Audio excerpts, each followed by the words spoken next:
right now. It's just been out a couple of hours and has 750,000 views on it. And he did a quote tweet on what the player's counter proposal was. Something very interesting in this is he just flat comes right out and admits the WNBA cannot afford to pay these players big salaries. Mark Cuban just broke the WNBA's biggest taboo.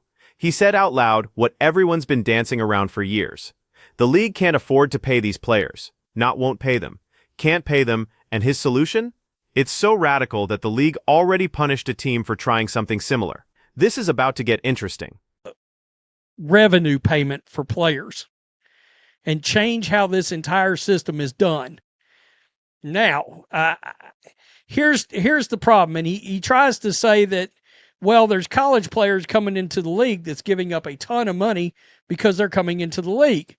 Well, because of NIL deals, and there's some big ones. That's happening in the NFL.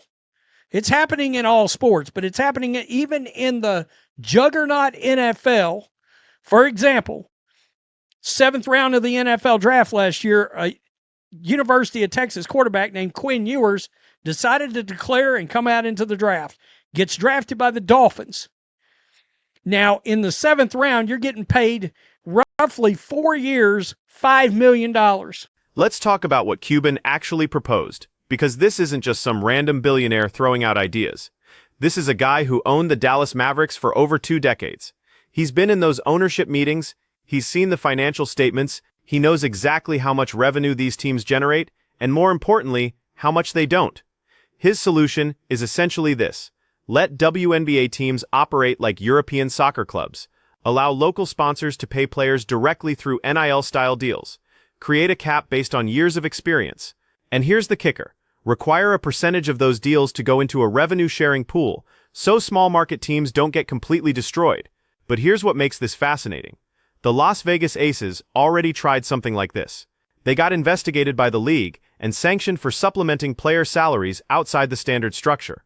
So Cuban's basically saying, make legal what you just punished a team for doing. By the way, I think changes in the college structure is coming. Just letting you know. And you can get a good education if you work at it. It's all subsidized by donors and shared school revenues, which makes it more similar to Europe, where companies subsidize teams than to the WNBA. In the NBA, a team can't go to a sponsor and negotiate a direct payment deal for a player. In college, they effectively can with NIL money. When I've written checks to IU, Indiana University, I knew which players they were trying to get with the money. The WNBA needs to look at allowing the same thing. Let the teams go to local sponsors and work out payments to players as part of a sponsorship package.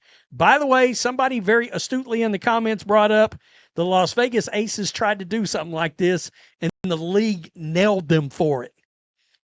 Now we need to address the elephant in the room. College players making more than professionals. Quinn Ewers, the Texas quarterback, got drafted in the 7th round by the Dolphins last year. His contract, 4 years, $5 million. The rumor floating around Austin was that he had an $8 million offer from North Carolina and Bill Belichick to play college football for 1 more season. He turned it down and still went pro.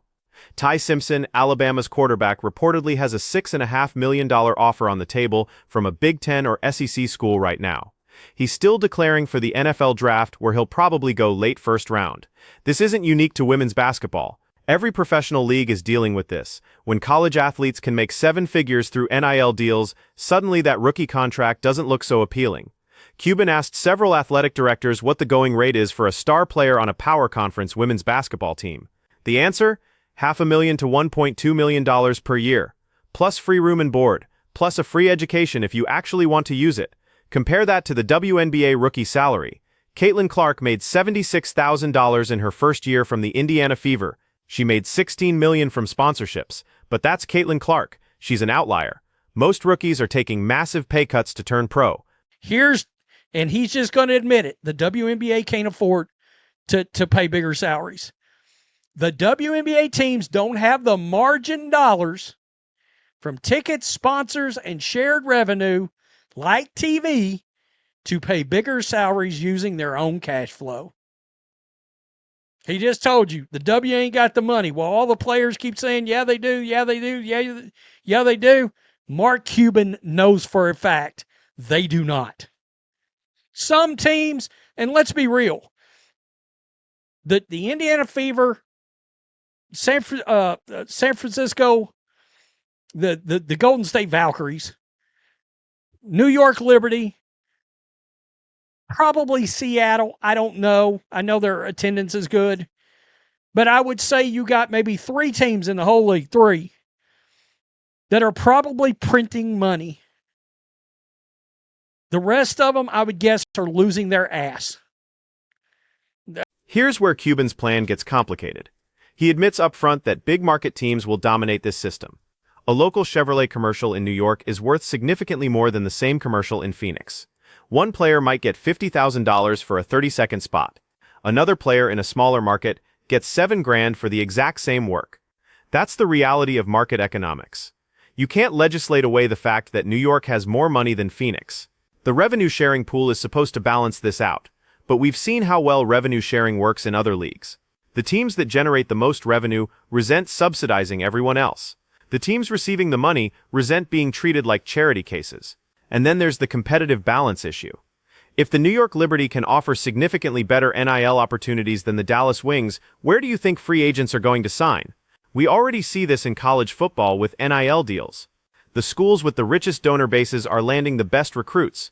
It's not even subtle anymore. But Cuban's counter-argument is simple. The current system isn't working either. Players are leaving for overseas leagues where they can make real money. The WNBA loses talent every offseason because players can make $300,000 playing in Turkey or Russia instead of $80,000 in the WNBA. At least with his system, the money stays in America, and the league retains its talent. And honest, losing their ass. With the help from the league, they can create NIL deals with sponsors that go directly to players. From the sponsors, make it legal. Create a cap per player based on years of experience. Yes, some teams will suck at it. That's where the WNBA comes in to help. They will suck at it as well for some period. But like collegiate NIL, the sponsorship packages will supplement players' salaries without undermining the economics of the teams and the league itself. The next question will be competitive balance issues. The big markets can do better at this. Absolutely. A local Chevrolet commercial in Phoenix is not worth what it is in New York. Let's just keep it real. One player gets $50,000 for the same commercial a Phoenix player gets $7,000 for. Just being honest. It's the way it is. They can have great addressable market sponsors for market for sponsors. The WNBA would require that some percentage of the NIL money deals go into a pool for a version of a revenue share. This is effectively what happens with jersey ads. I remember advocating that jersey ads be split among all teams because the greatest value to sponsors does not come from local TV or games, but from national TV, playoffs, and jersey sales. Let's talk about the financial reality Cuban's addressing. The new WNBA media rights deal is worth $240 million per year. That sounds impressive until you compare it to the NBA's $7.7 billion annual deal. The NBA makes 32 times more money from media rights alone. Not 3 times more, not 10 times more, 32 times more. Cuban's point is that the WNBA teams don't have the margin dollars from tickets, sponsors, and shared TV revenue to pay bigger salaries using their own cash flow. He's not saying this to be mean. He's stating a mathematical fact. If your revenue is X and your expenses are X minus 10 million, you're losing $10 million a year. You can't just decide to pay players more money. The money has to come from somewhere. Now, some teams are printing money. The Indiana Fever sold out every home game last season. The New York Liberty plays in Barclays Center and draws well. Golden State has the Warriors' infrastructure and ownership backing them. But what about the other 9 teams? Most of them are losing money every single year. They're subsidized by their NBA counterparts or ownership groups that view them as long-term investments. Cuban's acknowledging what everyone already knows but nobody wants to say. Most WNBA teams cannot afford to significantly increase player salaries without fundamentally changing how the business operates. His NIL solution is an attempt to route money to players without destroying the team's balance sheets. And here you go. This guy said right here, they got busted, investigated by the league, the Las Vegas Aces, for exactly that. Las Vegas was literally supplementing the players' salaries, if I remember that correctly, or some form of that was happening. But I saw this and was like, that's really interesting. The really interesting part is also just coming out and saying most of these teams don't have the money to pay those players. That the league does not have the money. Now, whether or not he understands the new media rights deal, I don't know. But the new media rights deal is $240 million a year. The NBA is getting $7.7 billion with a damn big-ass B on it, as in Bob or as in Bumblebee or as in Biatch. I mean, it's a shit ton different money, and that's why the salaries are so different. It's an interesting thought. There's a lot of comments under there that are stating the obvious. If they can't bring in the revenue to have the league, shut the league down. But here's the problem Cuban doesn't fully address. What happens to someone like Caitlin Clark under his proposed system? She walked into the league making $16 million from sponsorships. State Farm, Nike, Gatorade, Wilson, Xfinity, Gainbridge. She had 8 major deals before she played a single WNBA game. If you create a cap on NIL earnings based on years of experience, does Clark have to drop sponsors to get under the cap? That's absurd. She generated that value. She earned those deals. Why should the league be able to limit what she makes from companies that want to pay her? This is where Cuban's plan falls apart. You can't cap individual earning potential when the market is willing to pay significantly more. It's one thing to cap what teams can pay from their own budgets. It's entirely different to cap what outside companies can pay athletes directly. That's restraint of trade. That's anti-competitive. That's a lawsuit waiting to happen. The better solution might be to let players earn whatever they can from outside sponsors with no cap, but require teams to operate within a salary cap for what they pay directly. That way Clark keeps her $16 million from Nike and State Farm, but the Fever still has to fit her $76,000 salary under the team's cap. It separates team finances from individual earning potential. Some of what he's saying and some of it I don't think is viable. But the college to pro salary discrepancy, that's not just a WNBA thing. It's going to be all leagues, all draftable players, etc. Look, Ty Simpson will probably go in the late first round of the NFL draft. People still think he's crazy for not going back to school and making that bread because he's eligible for another year.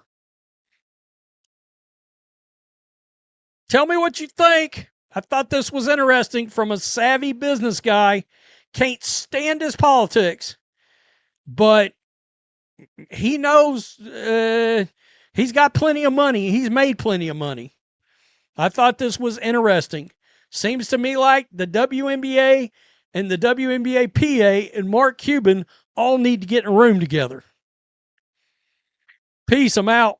Till next time. Thanks for watching the show. Be sure to like, comment, and subscribe. Here's what makes Cuban's intervention significant. He's not some random commentator throwing out hot takes. He owned an NBA franchise for over 20 years. He's been in collective bargaining negotiations. He understands the financial structures of professional sports leagues at a level that most people never will. When he says the WNBA can't afford to pay bigger salaries, he's not guessing. He's seen the books, and he's willing to say it publicly, which is notable. Most NBA owners won't touch this topic because it's politically sensitive. The narrative around the WNBA is that the league is being held back by sexism and lack of investment. There's truth to that. Media coverage has been inadequate. Marketing budgets have been too small. The league deserves more support than it's received, but Cuban's pointing out that there's also a fundamental revenue problem. You can't pay players what you don't have. The WNBA's entire annual revenue is less than what some individual NBA players make in salary.